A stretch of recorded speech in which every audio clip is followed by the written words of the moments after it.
Hey, what are you doing? Taking an EDC photo. Nice. What? You EDC nunchucks? Yeah, dude, if you got the skills, why not?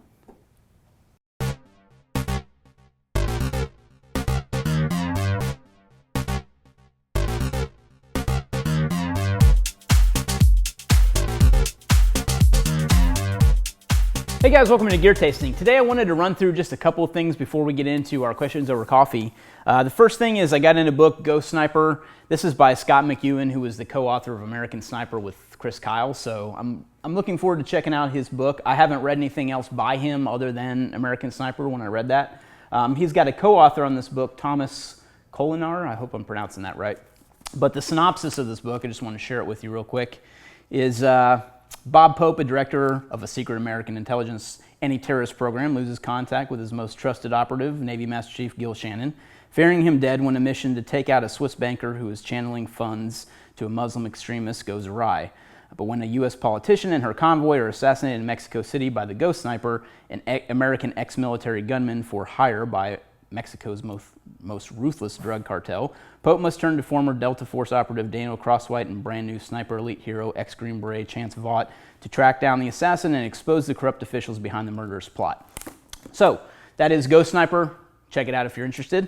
The other thing I wanted to share today is a new product we released on ITS. If you've ever been in the military and you're familiar with the little memorandum books that they're kind of iconic. I fell in love with these when I was in the military, used to use them all the time. I love carrying these in my back pocket. We wanted to put our twist on it and come out with our ITS memo books, which, as you can see by the design, kind of harks back to the old memorandum books from the government, the USGI issue memo books, or memorandum books.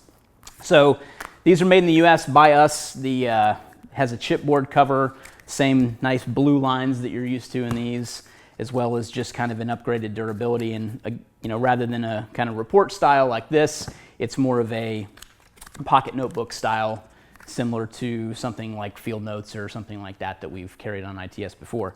The other thing we do with each 2-pack that we're selling is it comes with one of the Skillcraft USGI government issue pens. And the great thing about these is you can use the pen cartridge to adjust front sight on an AR. And I wanted to just quickly show you how to do that, just because I feel like there's been a lot of questions on how that can actually take place. So what you do with that is you unscrew this, you take the little brass cartridge out. And the great thing about these Skillcraft pens is they're not just a cheap government issue pen. They actually, I believe the actual cartridge is pressurized. I believe it's pressurized. Don't quote me on that. I'm not sure. But I know that they write like a champ. You can see there's not a ton of ink in them. They kind of get crimped off right there. But what's good about it is brass, so it's kind of heavier duty. So what you do with this is take a round and you depress the sight adjustment right here. There's a little pin on most front sight posts. You can depress that pin with a round. And then what you do with this is that's hollow at the end, and you take that and you place it over the front sight adjustment like that, and that allows you to spin the front sight post. So depressing it with a round like so, and then spinning it with the tool there. So that's what allows you to do that. If you have problems, if that gets kind of stripped out, so to speak, and the square nature of the front sight post doesn't allow you to turn it, you can use your teeth or a pair of pliers or something, kind of crimp it down a little bit, and then place it back over the front sight post to spin it. So obviously that's not a primary use for the pen or for a front sight tool. You should actually get a real front sight adjustment tool, but it can be used in a pinch.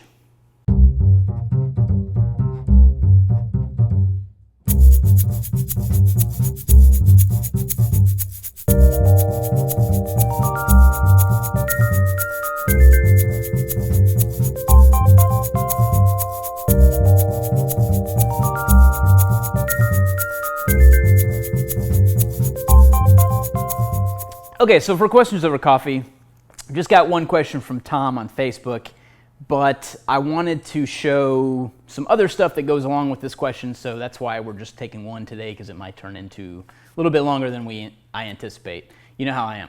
So Hey guys, how do you organize your long range kit? Do you use a bag, plastic bin, gypsy camp it in the back of a car? Now that I'm starting to accumulate related gear, spotting scope, rangefinder, sandbag, Kestrel, data book, etc., I'd like to organize it so I have a decent grab and go kit. Before I reinvent the wheel, I like to pick your brains regarding setup and organization. Tom actually asked this question in one of our membership Facebook groups, but I thought it was really worthwhile to bring it to Gear Tasting to discuss this because it's very applicable. I'm doing some long range training coming up in the next couple weeks, and I've been kind of organizing my kit too to not only take something that I can grab and go with, but in addition, I wanted something that I can travel with. So what I'm going to try to do is distill the equipment I'm using down into something that's carry-on size and I can take with me when I go.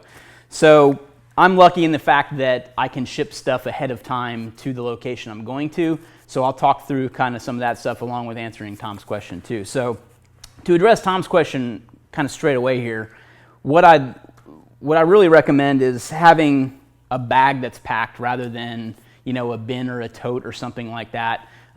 Totes can store in the back of a car very easily, but a bag's more representative of what you'd actually be using on the range too, because more than likely you're going to be walking distance, you know, setting targets, setting up steel, whatever have you if you're doing long range stuff. So the idea of putting everything into a backpack would just make it a little bit easier not only to pull out of a car to go to the range, but then, you know, to set down beside you while you're shooting too. So I recommend an Alice pack. It's what I used at Mammoth and what I've used quite a few times when I've done long range stuff. However, with my kit and loadout that I'm going to be doing coming up, I'm not going to have the ability to pack an Alice and take that with me, especially with carry-on size stuff. So I wanted to talk through some of the stuff that I'm taking in regards to that limited space that I'll have available. So just running through this real quick, like I said, I have the ability to borrow the gun again that I've showed here on Gear Tasting. It's a long-range gun. It's built on a Remington 40X chassis. You might remember it from previous Gear Tastings, but luckily enough, my friend Jason is letting me borrow that again. So during my travel, I am going to have that available to me, as well as him having the spotting scope already there and things like that. I really just need to bring the accessories to allow me to shoot. The other thing I've done too is I've shipped my ammo out ahead of time to the location where we're going to be shooting, or I will be shipping it, so that I'll know that's there before I get there too. So taking ammo, the firearm, things like that out of the equation, what we're left with is things that TSA shouldn't frown upon me taking in a carry-on. So rather than take a big dope book like this, I have my dope condensed down into one of these rifle-only slap things to put on your wrist. So that's how I'm going to take my dope stuff with me for the gun I'm going to be shooting. I'll have a GPS, a little Garmin Fortrex. It's the 401, backing it up with a compass, of course. This is a Suunto MC2. It's a global compass. It's one I like a lot. I always like to have an actual manual compass with me too. Then batteries for the devices, which I'll get into. GPS, Hearing Pro. Takes AAA, so I've got those. I got to take all three flavors of batteries, AA's, AAA's, and 123s. Kestrel is I'm taking this to also kind of learn the Kestrel more. I'm just getting into this, using the Applied Ballistics software to track my dope on a Kestrel too.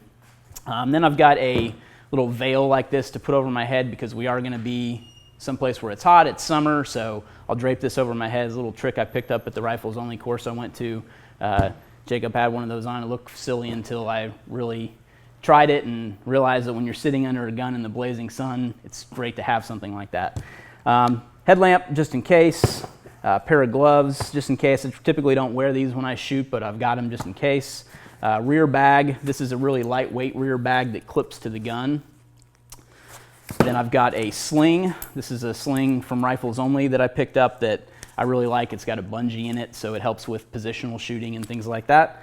So I'm going to be bringing that to add on to the firearm. I've always got gaiters with me. It's the sunglasses I typically wear all the time, but then I'm going to take some 3M shooting glasses too, some legit ones, so I can shoot with those. Always have a couple Riggers rubber bands with me just in case. Med stuff, I've got a boo-boo kit. one of our BUBA kits, as well as one of our ETA trauma kits with me that I'll be taking, as well as a tourniquet. So that kind of covers the medical stuff that I'll be taking. I'm taking a ground pad to lay out on when we're doing shooting stuff. I've got a small backpack to carry the ammo and some of these accessories in. This is one of Haley Strategic's packs that, what's the name of this pack? Flat pack, there you go. Flat pack from Haley Strategic that I'm taking. And then I've got an Arc'teryx belt, a rigger's belt that I'm taking, as well as some clothing. I've got a couple of vapor bottles for water, but it's hot as balls out there. Last time I was there in Virginia shooting, I went through 2 gallons of water each day, no shit. So 2 of the big gallon jugs, that's what we're probably gonna use this time too. So I plan on going through 2 of those a day, so that's what I'm shooting for. Last time it was just so miserably hot that I couldn't even believe I drank that much water, but I did.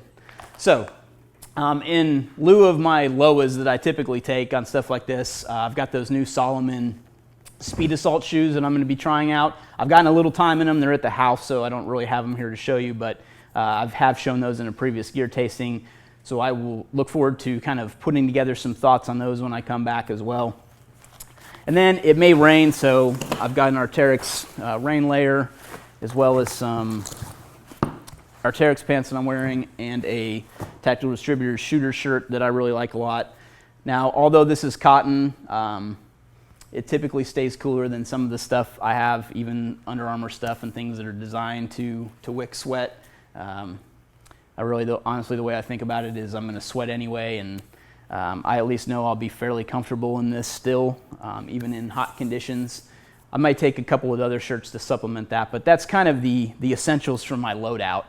That's what I'm going to try to cram into a carry-on bag along with just the normal stuff I need for a couple day trip. So looking forward to that. And I will report back with some notes when I get back from that.